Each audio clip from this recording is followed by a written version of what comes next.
Alors, mes chers amis, pour ce nouveau cours de Torah, c'est, je pense, la plus dure journée qu'on ait eu à passer depuis le 7 octobre.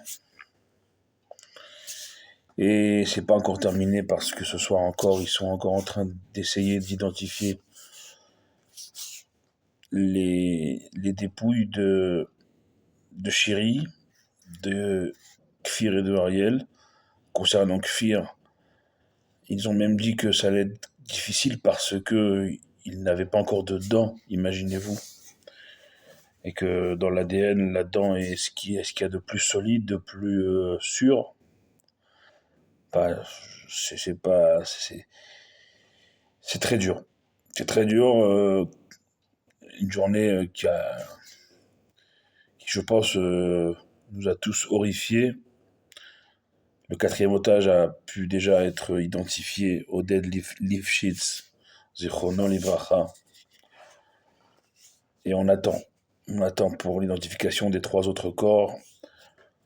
On ne dira Zichronam Livracha pour Shiri, Ariel et Kfir que quand on attend d'un moment à l'autre. Hein, mais non, on ne... Bien sûr qu'on ne se fait plus d'illusions. C'est très dur. C'est une journée pour la Emouna. C'est très dur. Très dur. Qu'est-ce que Shiri a fait de mal? Qu'est-ce que Ariel a fait de mal? Qu'est-ce que Kfir, à peine 9 mois, a fait de mal? Qu'est-ce que Oded Lifshitz, qui était lui un partisan farouche de la paix, qui, euh, qui allait à la, à la clôture, à la barrière entre Gaza et son kibbutz toutes les semaines, voire même parfois plusieurs fois par semaine, pour faire entrer des travailleurs palestiniens. Et plus que ça, quand ils avaient besoin de soins, il les amenait lui-même se faire soigner en Israël, et il les ramenait. Et celui qui a pris soin, qui a soigné, n'a pas eu l'égard d'être soigné à son tour. Et en pire que ça, on a appris par son identification qu'il avait été assassiné par ses geôliers. Par ses geôliers, certains disent le Hamas, d'autres disent le djihad islamique. Tous deux sont inféodés à l'Iran, donc ça ne change rien. Il a été assassiné alors que lui soignait des Palestiniens. C'était une personne âgée, une personne pour la paix, une personne qui a fait travailler, qui a soigné ceux qu'il considérait comme ses frères dans la paix. On lui a rendu ça dans le sang, dans le sien, on l'a assassiné. Et on a laissé pourrir son corps pendant presque 1 an et demi. Et concernant la famille Bibas, on est, euh, on est au-delà des mots. Il y a eu des larmes ici en Israël aujourd'hui. Les regards dans le bus que j'ai pris aujourd'hui à Jérusalem étaient vides. Dans le centre-ville de Jérusalem où je me suis rendu cet après-midi, euh, comme si le temps s'était arrêté. Et que ce soir, quand on a fait Mincha Yarvit au Shtibler, la synagogue qui fait que les offices ne s'interrompent jamais, un office termine, un autre office commence. Bien ce soir, on, on, est, on sait, personne ne se connaissait parce que c'est une petite synagogue comme ça qui fonctionne quasiment H24 et qui est au centre-ville de Jérusalem. Personne ne se connaissait, mais on avait dans les regards une folle envie de prier ensemble. Ce soir, plus que d'autres soirs. On est également à la veille d'un Shabbat, on ne sait même pas comment on va passer Shabbat. Je vous le dis, je vous ai parlé de Emouna. Aujourd'hui, quel Shabbat on va faire? Alors, j'ai envie de dire, je suis personne pour le dire, mais que je pense que nos ennemis, c'est ce qu'ils attendent. Ils attendent que ça nous brise, comme les images qui ont été, alors qu'ils n'ont pas été diffusés en Israël. Et Israël a été exemplaire à cet égard-là, de ne pas diffuser les images de ce simulacre de cérémonie, de ces pourritures de terroristes. Mais d'Al Jazeera les a filmés, les chaînes arabes, sur les réseaux, ça circulait. L'indicible a filmé alors, alors qu'ils avaient dit qu'ils ne feraient pas de cérémonie cette fois-ci.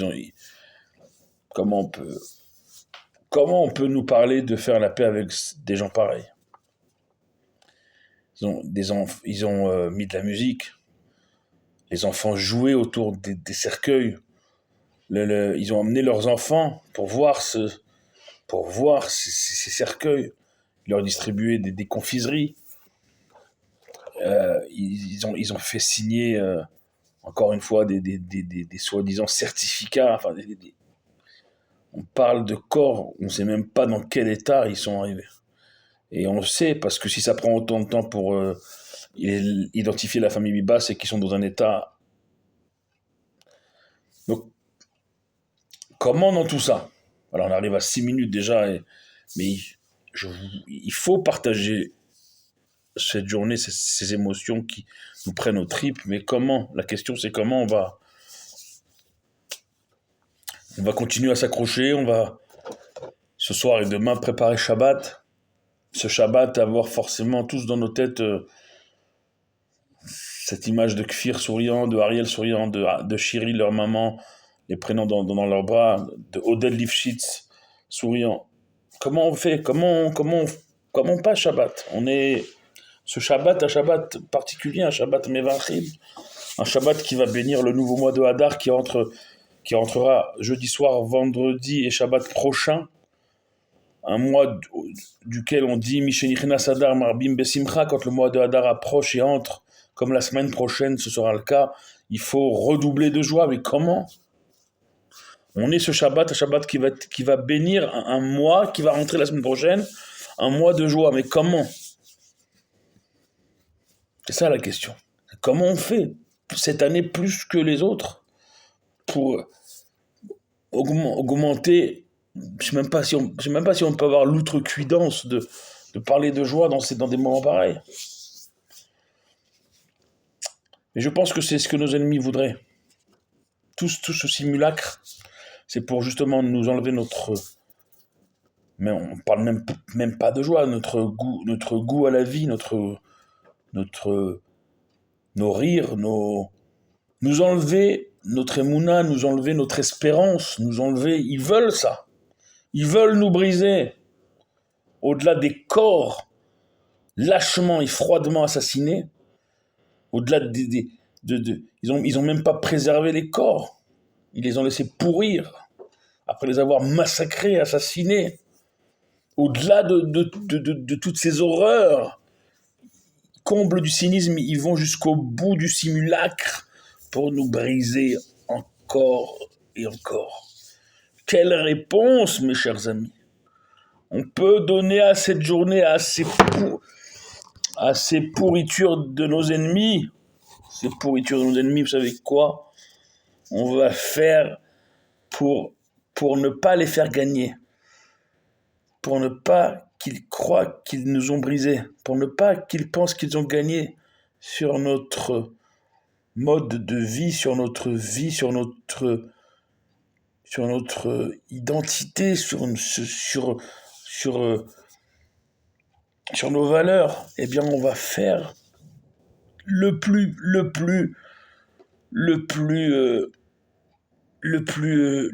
Shabbat le plus émouvant, le Shabbat le plus intense, le Shabbat le plus solidaire, le Shabbat le plus investi, concentré, avec les plus belles intentions, avec avec de la Ahavat Israël, de la Hadout, de l'amour du prochain, de l'unité comme on l'a vu aujourd'hui sur la place des otages, comme dans tout Israël, dans toutes les diasporas. On avait aujourd'hui une unité incroyable.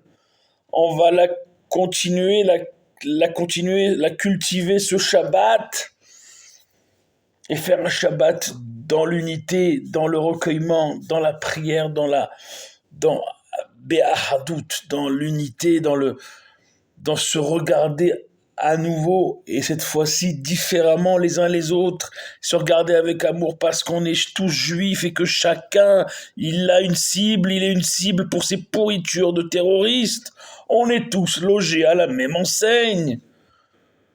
À partir du moment où on est tous, pour nos ennemis, les mêmes juifs, peu importe leur courant d'opinion, d'idées, de religion, de minagim, de coutumes, de tradition, peu importe, nous sommes pour nos ennemis tous des juifs. Alors soyons, pour les faire mentir, intensément juifs, d'Afka, justement ce Shabbat, on va leur montrer que non seulement ils nous ont pas brisés, mais que pour Shiri, pour Ariel, pour Kfir, pour Oded, on va faire le plus grand des Shabbats, le plus intense des Shabbats, le plus uni des Shabbats, le plus Ahavat Israël des Shabbats, un Shabbat avec de la Ahavat Israël, dans tout le peuple d'Israël, en Israël, dans toutes les diasporas. Je lance cet appel à tous ceux qui m'écouteront avant Shabbat et même après. Il faut faire de chaque moment, de chaque instant, une intensité juive. Tous ensemble, tous ensemble, tous ensemble. Soyez bénis. Priez pour nous comme on prie pour vous. Ensemble, on sera toujours plus fort. Baruch Adonai Leolam. Amen ve Amen.